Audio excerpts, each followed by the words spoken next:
예수님에게는 12명의 제자가 있었습니다. 그중에 인상 깊이 남는 제자가 있다면 단연코 베드로와 가룟 유다일 것입니다. 베드로는 예수님의 수제자로서 주도적인 그런 역할을 했던 인물이었고 예수님을 향한 열정이 가장 높았던 그런 사람이었습니다. 그에 반해 가룟 유다는 두드러지게 나타난 것은 없었습니다. 하지만 하나의 사건을 통해서 모두에게 그 가룟 유다라고 하는 그 인물 자체를 각인시켜 줬어요. 그 사건은 바로 예수님을 팔아넘기는 그러한 일이었습니다. 예수님을 팔아넘겼다라고 하는 그것이 그 비중 자체가 조금 작을진 모를지라도 너무나도 큰 충격으로 다가왔기 때문에 많은 사람들의 기억 속에 각인되었던 것입니다. 여기서 우리가 주목해야 할 것은 베드로나 유다나 같은 경험 속에서 다른 형태들을 취하고 있다는 겁니다. 베드로와 유다는 예수님께서 십자가에 달려 죽으실 그 사건에 대해서 직접 목도했던 그런 사람들이었습니다.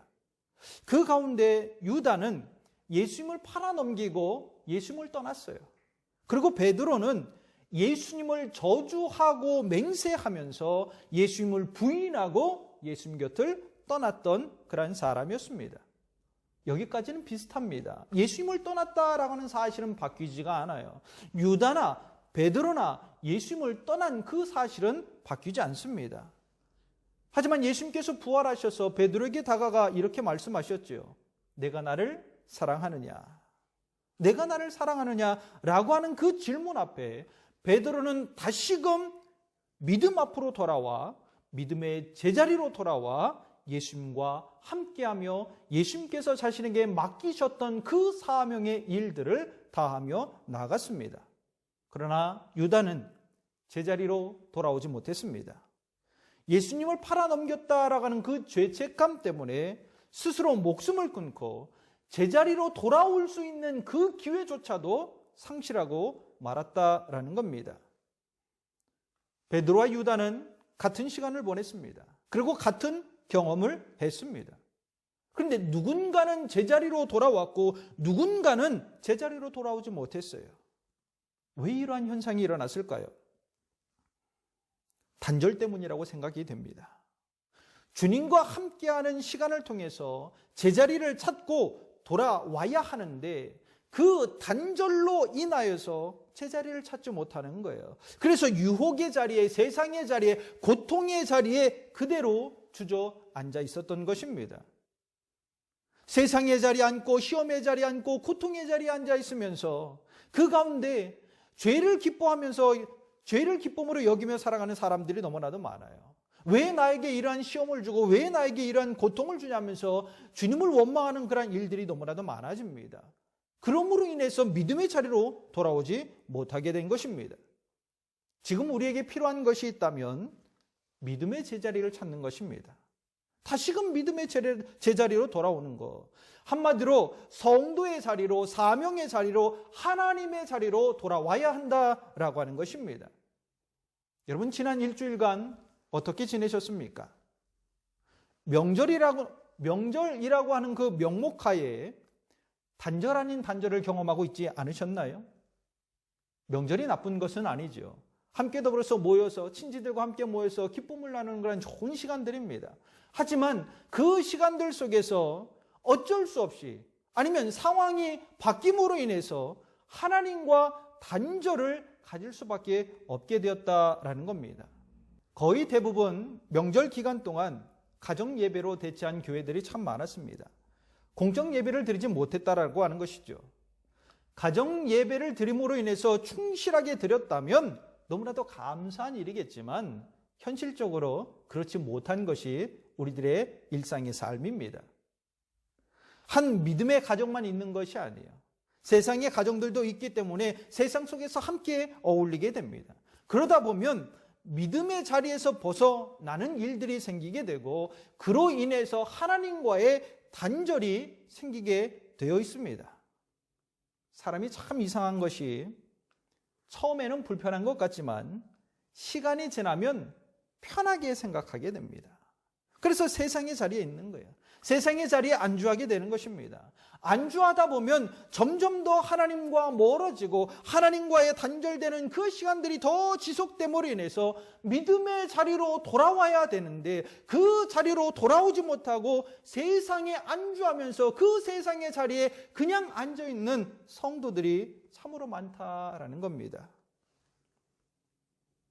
이것은 우리 인간에게 죄성이라고 하는 것이 있기 때문에 그렇습니다. 죄성 때문에 하나님과 단절을 행하며 나가는 것이고 죄성 때문에 하나님을 대적하며 나가는 것입니다. 오늘 본문의 주인공 다윗이라고 하는 그런 인물입니다. 저는 참 다윗을 좋아합니다. 하나님께서 그에게 그렇게 말씀하셨죠.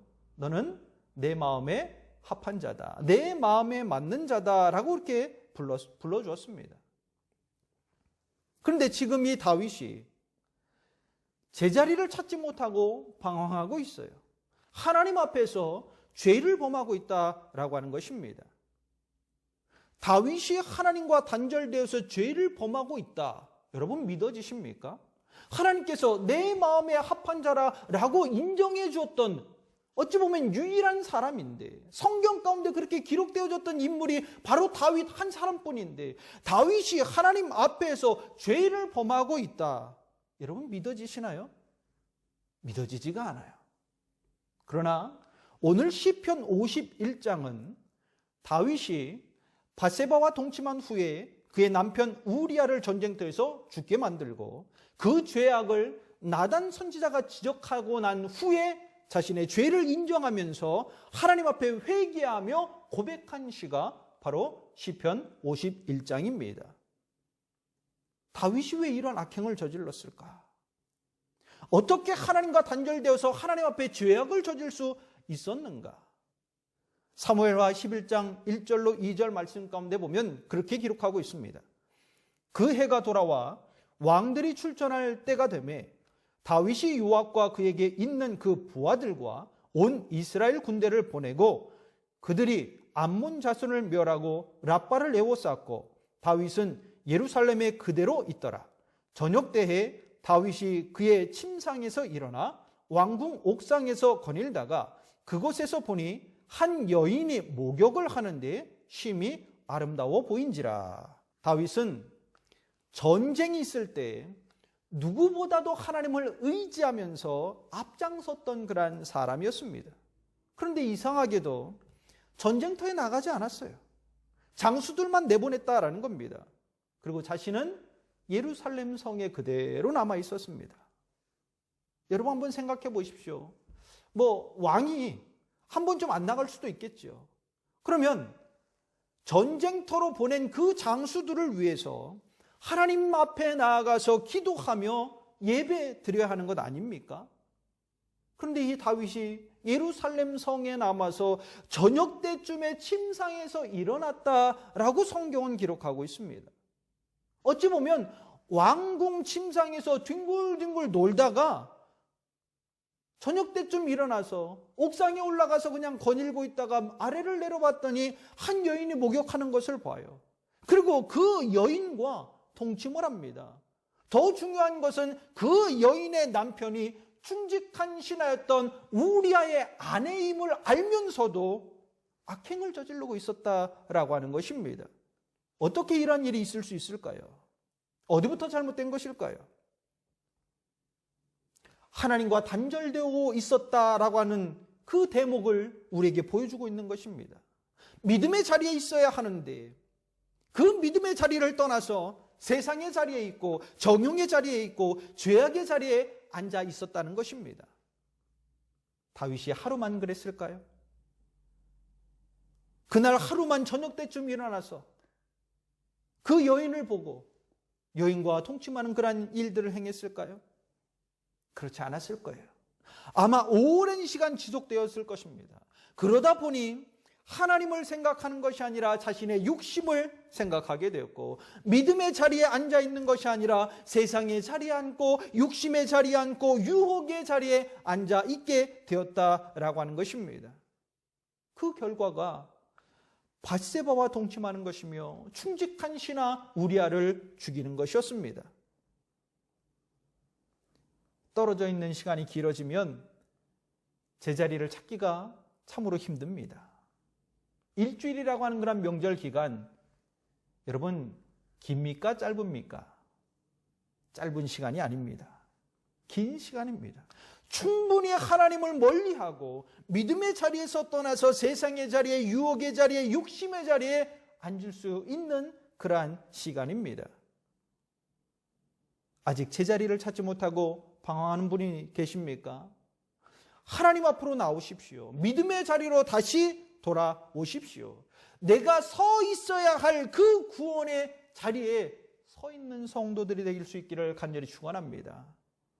그렇다면 그 죄악 중에 있었던 이 다윗이 어떻게 다시금 믿음의 자리로 돌아왔을까? 그 이유에 대해서 함께 살펴보기를 원하는데, 첫 번째, 다윗이 다시금 믿음의 제자리를 찾을 수 있었던 것은 결단했기 때문에 그렇습니다. 오늘 시편 51장 전체가 어찌 보면 다윗이 믿음의 제자리로 돌아가겠습니다 라고 하는 그 결단의 고백이라고 말할 수 있습니다. 여러분, 결단이 없으면 제자리로 돌아오지 못합니다. 그럼 결단 자체, 결단이 가지고 있는 그 의미가 뭘까요? 결단한다라고 하는 것은 끊겠다라는 거예요. 끊어내겠다라고 하는 것입니다. 한마디로 세상의 자리를 끊어내고 나의 욕심의 자리를 끊어내고 유혹의 자리를 끊어내겠다라고 하는 것, 그것을 결단했다라는 겁니다. 끊어내지 않고는 믿음의 자리로 돌아올 수 없습니다. 끊어내야 믿음의 자리로 돌아오고 하나님 앞으로 돌아올 수 있는 거예요. 사도행전 13장 22절 말씀 가운데 내가 이새의 아들 다윗을 만나니 내 마음에 맞는 사람이라 내 뜻을 다 이루리라 하시더라. 하나님이 다윗을 어떻게 불렀지요? 내 마음에 맞는 사람이다. 나의 마음에 맞는 사람이다 라고 그렇게 인정해 주었습니다. 만약에 다윗이 죄악 가운데 있었다면 하나님께서 다윗을 향해서 끝까지 내 마음에 맞는 사람이다 라고 말씀하셨을까요? 그렇게 불러줬을까요? 그렇게 인정하셨을까요? 아니라는 거예요. 다윗 자신도 마찬가지입니다. 다윗이 죄악 가운데 있었다면 다윗이 하나님 앞에 나갈 수 있겠습니까? 아니요, 못 나가요. 못 나가요. 다윗이 다시금 하나님 앞으로 나올 수 있었던 것은 세상의 자리를 끊어내고 욕심의 자리를 끊어내고 유혹의 자리를 끊어내는 결단이 있었기 때문에 그런 것입니다. 이러한 결단이 믿음의 자리를 찾게 하고 하나님과 함께 할 수 있게 하는 줄 믿습니다. 버나드 쇼라고 하는 사람이 그런 말을 했어요. 아니, 그의 묘비명에 이렇게 써 있다고 합니다. 내 우물쭈물하다가 이렇게 될 줄 알았다. 내 우물쭈물하다가 이렇게 될 줄 알았다. 결단하지 못하고 우물쭈물하다가 믿음의 자리로 돌아오지 못하면 하나님의 심판대 앞에 서게 된다라고 하는 사실을 깨닫는 저와 여러분이 되길 간절히 축원합니다. 우물쭈물하지 말고 잠시 단절되어졌던 믿음의 자리로 돌아오십시오. 세상이 아니라 하나님 앞으로 다시금 돌아오십시오. 세상의 자리, 유혹의 자리, 욕심의 자리를 끊겠다고 결단함으로 믿음의 자리로 돌아와 하나님과 함께 참 소망과 참 기쁨과 구원의 은혜를 누리는 성도가 되기를 간절히 축원합니다. 두 번째, 다시금 다윗이 믿음의 제자리로 돌아올 수 있었던 이유는 자신의 죄를 인정했기 때문입니다. 죄를 인정했다. 나의 죄를 인정한다, 쉬운 일이 아닙니다. 나의 잘못을 인정한다, 쉬운 게 아니에요. 죄를 인정한다라고 하는 것은 내 치부를 드러내는 겁니다. 나는 이러한 부끄러움을 가지고 있는 사람입니다. 이러한 치부를 가지고 있는 사람입니다. 그것을 다 드러내는 겁니다. 자, 하나님과 나 사이에 내 죄를 인정한다, 내 치부를 하나님 앞에 드러낸다, 별로 큰 문제가 되지 않아요. 왜 문제가 되지 않을까요? 다른 사람이 모르니까. 나와 함께 관계를 가지고 있는 사람들이 내 죄가 무엇이고 내 치부가 무엇인가 모르기 때문에 크게 걱정하지 않습니다. 그러나 다른 사람에게 내 치부를 드러낸다, 내 치부를 드러내서 내 죄를 인정한다, 그거는 내가 비웃음거리가 될 수 있는 상황이기에 사람들은 인정하려 하지 않아요. 죄를 인정하려 하지 않습니다. 그런데 오늘 다윗은 자신의 죄를 그대로 인정해요. 나단 선지자가 다윗에게 당신이 어떻게 남의 것을 빼앗아서 그 모든 것들을 가르쳐서 그러한 악행을 저지를 수 있습니까? 당신은 가장 파렴치한 사람입니다. 그렇게 지적했어요. 그의 죄를 지적했어요. 그때 다윗은 자신의 지위를 이용해서 나단 선지자를 죽이지 않았어요. 모든 것을 숨길 수 있었고 자신의 치부를 드러내지 않을 수 있었음에도 불구하고 다윗은 그렇게 하지 않았습니다. 나단 선지자 앞에 자신의 모든 죄를 다 인정했어요. 사무엘하 12장 13절 말씀 가운데 그렇게 기록합니다.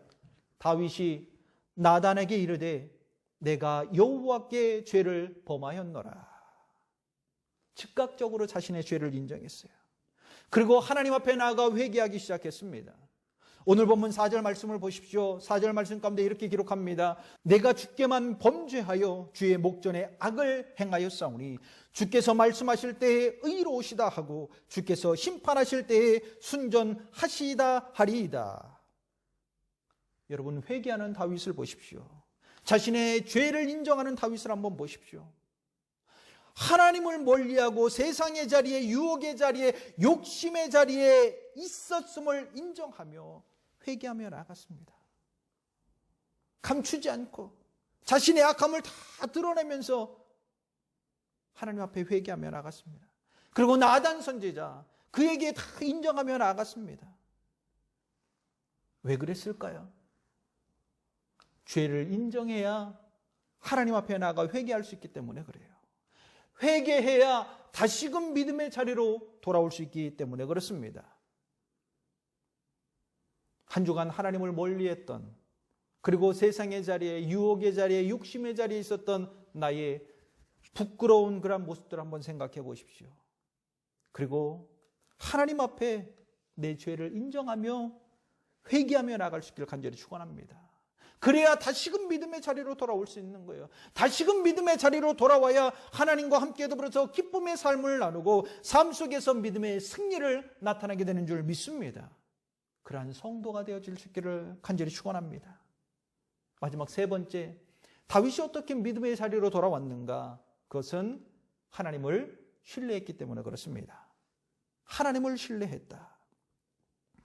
하나님을 향한 믿음을 가지고 있었기 때문에 다윗은 하나님 마음에 합한 자리로 다시금 돌아올 수 있었던 것입니다. 누가복음 15장에 보면 돌아온 탕자 이야기가 나오지요. 탕자는 아버지가 죽지도 않았는데 아버지에게 유산을 먼저 주십시오, 유산을 물려주십시오 라고 이렇게 이야기합니다. 여러분, 아버지가 죽지도 않았는데 유산을 물려달라, 그 말 뭡니까? 아버지가 빨리 죽었으면 좋겠다, 그런 생각일지도 몰라요. 그런 의미일지도 몰라요. 이러한 악한 아들을 바라보면서 그 아버지는 유산을 물려줍니다. 유산을 물려줬더니 얼마 지나지 않아서 다 모아다가 먼 타국으로 가요. 그리고 그 나라에서 어떻게 살죠? 성경의 표현에 의하면 허랑방탕하게 살았다라고 기록하고 있어요. 허랑방탕하게 살면서 자신이 가지고 있었던 모든 재산을 다 탕진해버려요. 그리고 남의 집에 들어가서 돼지를 치는 일을 합니다. 너무나도 허기가 져서 돼지나 없는 쥐염 열매를 먹으면서 그 허기진 배를 채워요. 그리고 그 탕자가 어떻게 하죠? 무언가를 결단합니다. 그리고 자신의 죄를 인정합니다.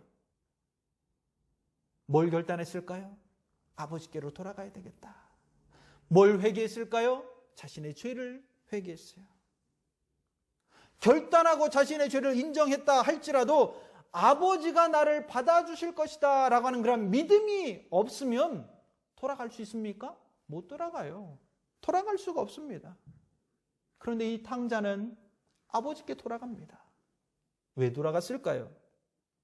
이 어리석은 아들이 회개하고 돌아오면 자신을 사랑으로 안아주실 그러한 아버지를 믿고 있었기 때문에 이 탕자는 아버지께 돌아간 거예요. 누가복음 15장 20절 말씀 가운데 그렇게 기록하고 있어요. 이에 일어나서 아버지께로 돌아가니라. 아직 거리가 먼데 아버지가 그를 보고 측은히 여겨 달려가 목을 안고 입을 맞추었다. 아직도 거리가 먼데 아버지는 돌아오는 그 아들을 보고 측은히 여겨서 막 달려갑니다. 그리고 그 아들을 끌어안아요. 그리고 그 아들의 입에 입을 맞춰줍니다. 이것이 내가 믿는 아버지 하나님의 마음입니다. 내가 믿는 하나님의 마음이 이와 같다라는 거예요. 다윗은 신실한 하나님을 믿었습니다. 회개하고 돌아오면 사랑으로 안아주시는 그 하나님을 온전히 믿었습니다. 오늘 본문 9절과 11절 말씀 가운데 이렇게 기록합니다. 주의 얼굴을 내 죄에서 돌이키시고 내 모든 죄악을 지워주소서. 하나님이여, 내 속에 정한 마음을 창조하시고 내 안에 정직한 영을 새롭게 하소서. 나를 주 앞에서 쫓아내지 마시며 주의 성령을 내게서 거두지 마소서. 주의 구원의 즐거움을 내게 회복시켜 주시고 자원하는 심령을 주사 나를 붙드소서. 하나님, 나를 긍휼히 여겨 용서해 주십시오. 하나님이 나를 긍휼히 여겨서 용서해 주시고 받아주실 것이다 라고 하는 그런 믿음이 있었어요. 그러기에 이 다윗은 자신의 죄악을 회개하며 자신의 죄악을 지워달라고 정직한 영을 새롭게 하여 주시고 하나님 앞에서 쫓아내지 말아달라고 구원의 즐거움을 회복시켜달라고 기도하고 하나님 앞에 나아갔던 것입니다. 하나님을 신뢰하고 믿음으로 나아갈 때 우리는 제자리를 찾으며 나아갈 수 있습니다. 그리고 믿음의 삶을 이어 나아갈 수 있습니다. 믿음의 자리를 찾지 못하고 방황하다 보면 돌아오는 길이 더 멀고 험하게 됩니다. 조금 느슨해졌던 마음들을 다잡는 저와 여러분이 되기를 간절히 축원합니다. 여러분, 여기에 기타가 있어요. 기타는 6개의 줄로 되어져 있습니다. 근데 이 6개의 줄이 각각 가지고 있어야 하는 그런 텐션들이 있어요. 긴장감들이 있다라고 하는 겁니다. 근데 이 텐션이 떨어지면 음이 맞지가 않습니다. 아무리 프로가 와서 연주를 한다 할지라도 아름다운 소리를 낼 수가 없어요.